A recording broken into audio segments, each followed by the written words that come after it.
Episode 246, Growing in Subsoil.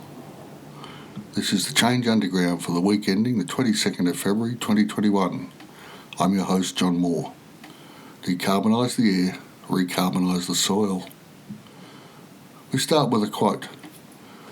More than a third of US farmland in the Corn Belt, nearly 100 million acres, has completely lost its carbon-rich topsoil due to erosion, according to a new study published in the journal Proceedings of the National Academy of Sciences. The loss of topsoil has reduced corn and soybean yields in the Midwest by 6%, resulting in the loss of nearly $3 billion a year for farmers, and increased runoff of sediment and nutrients into nearby waterways, worsening water quality. End quote. Let that sink in for a moment. A third of the Corn Belt has lost its topsoil, 100 million acres, which is coincidentally the same number of acres affected by the Dust Bowl in the 1930s. There's a link to that in the show notes. The causes of the Dust Bowl were extensive ploughing, rapid mechanisation and droughts. The current situation can be likened to the 1930s, but with the added layer of broad-scale hydroponics in effect. With the development of artificial fertilisers and the need for healthy soil to feed the crops diminished in importance. Once useful crops for concentrating nutrients like buckwheat fell from favour, and it became possible in the US Corn Belt to grow two crops, corn and soybean. And given that these are the easiest to obtain crop insurance for, and the increasing levels of debt and hence the insertion of bankers into agriculture, reduce the tolerance for risk. We ended up with the current situation I recently heard described thusly. People are planting $800,000 and hoping to harvest $850,000. Throw in a drought or storm or flood, which are occurring more often as the effects of global warming start to bite, and the need for crop insurance becomes critical for the survival of individual farming enterprises. Specialisation, the key to Henry Ford's system of production, works well enough for widgets. It is far more problematic in biological systems. So cropping became a specialisation. Then corn-soybean rotation took this notion to its logical conclusion, and there are no room for animals in that system. Even with no-till or lack of animals who co-evolved with plants to increase soil biological activity, leads eventually to soil losses. Cover cropping, as we have discussed, ameliorates this and creates to a certain degree the natural systems agriculture replaced. But those natural systems create about 2.5 centimetres or an inch of soil every century. The greatest benefit of cover cropping is the anti-erosional effects. The extra biological activity from adding these to the soil profile takes much more time than feeding the cover crops to ruminants. Let me summarise briefly as where we're up to. Mixed farming, rotational grazing, cropping and cover crops help to maintain the health of the soil. The incentives introduced in various farm bills and other subsidy systems over time drove, through perverse price signals, agriculture to over-specialisation, leading to corn-soybean specialisation and stock, cattle in particular, but also pigs and chickens, being confined in feedlots and corn shipped to them. Traditional corn growing leaves a lot of soil bare for a lot of the year, the soil thereby becoming exposed to wind and later water erosion. As the soil health declined, the nutrients required for crop production have been increasingly supplied by artificial fertilisers, which again accelerate the death of soil life.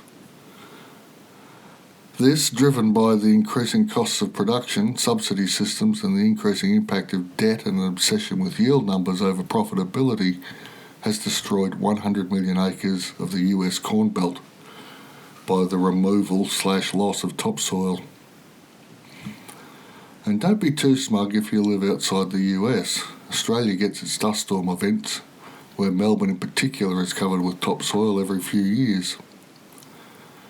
The EU, to its credit, spotted the problem with corn and its tendency to leave soil exposed for much of its life cycle, But the answer has been to cover fields in plastic with little holes burnt in them for the corn to grow through.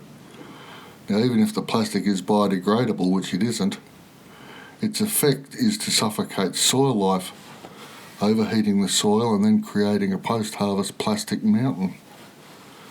Now, strip tilling into clovers and no-till applications and so on alleviate these problems, but only on a biologically sensitive enterprise. And then, of course, most of the corn grown in the US is GMO, and this leads to applications of glyphosate into the soil, exposing both farmers and soil biota to bizarre side effects. And, of course, the evolution of glyphosate-resistant weed species that can only be dealt with by cultivating the soil, which was the problem to start with. Can this be reversed? Well, of course it can. It will take time and a paradigm shift. Paradigm shifts happen, or rather appear to happen, quickly. In fact, a long, slow build-up of little changes leads to a tipping point, and all of a sudden things are different. Think about IT. I can remember my father, who was a programmer, that's a coder for the younger listeners out there, bringing home a small suitcase. The lid opened to reveal 2 rubber cups. Into these, the handset of a rotary dialing phone was inserted and a number dialed.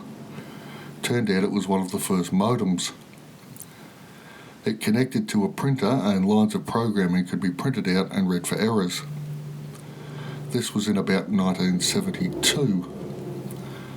Now, I write this script at the kitchen table, send the audio file to the other side of the planet, and individuals anywhere with a mobile phone or Wi-Fi access can listen to my words. Things changed very slowly with IT until the smartphone, but there are a lot of little incremental changes. Nowadays we struggle when the system is down. 20 years ago, SMS was the height of instant communication. Compare that with a Zoom meeting and you'll see the paradigm shift. In the same way, the spread of the turnip changed livestock production across Europe, allowing stock to be kept alive through winter and better selective breeding choices to be made. So too the need to maintain soil as the oil-based inputs became prohibitively expensive. The paradigm shift is here or hereabouts, we just need to look around us. A small number of damn hippies and their look after the soil story from the 60s and 70s are now considered normal. Even if in a large minority view, in ag departments, colleges and private farms, these ideas are spreading. There is research confirming the productivity of these methods, the permanence of these methods, and the incredible recuperative powers of natural systems. The renewal through different methods based not upon oil and Henry Ford's methods, but upon the growing knowledge of free natural systems to heal and repair themselves in quick time, are the coming paradigm, if it's not already here. Remember, a third of topsoils gone from the US Corn Belt is but one of the many canaries in the local coal mines of our current lives. Very few of us manage farms in any corn belt or breadbasket, yet we all need to eat. We can all influence the move to this new way of being in the world. We might not have great swathes of land to demonstrate a better way of doing things. I certainly don't. But we can all grow our gardens. And while we and others are growing our food in our no-dig gardens, we will be growing soil. We will be living the new paradigm, and those farmers who have made the change will lead their fellow farmers to decarbonising the air and recarbonising the soil. Thank you all for listening. I'll be back next week.